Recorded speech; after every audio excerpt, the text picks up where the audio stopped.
So an application of this idea of balance in a Joe attack is if Ben does a ski to me. To start off this, rather than receiving the ski from a ways away, we're going to receive it with fingers on the Joe. So what you're doing is you're just feeling. So Ben skis to my center, I just move with it. I'm just feeling how this moves. My other hand touches the Joe, but not from a grabbing sense, just touching. My hand's very open here. So Ben comes in, I just move with it. I'm just feeling how this feels. And it's like I'm balancing the Joe. Instead of using gravity to balance it, I've got the Joe balanced. Oops, I missed a little bit. I just keep going like this. The next step we do is we move a little more. So I maintain balance.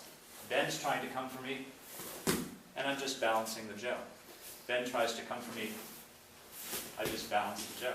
Ben comes, maybe it bounces to the other side. All I'm doing is gaining balance of a Joe. If you try this exercise, be careful of the following. Trying to bend the Joe. If I try and bend the Joe, I'm not balancing it.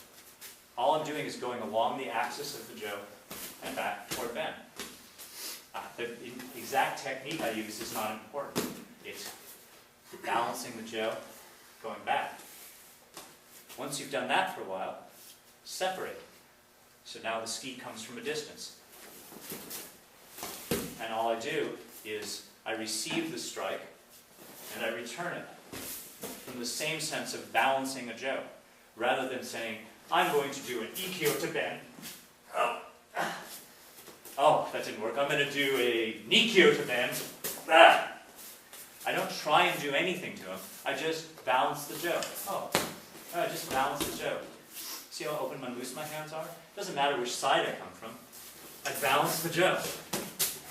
I just balance the Joe. So this exercise of balancing the Joe helps a lot with this.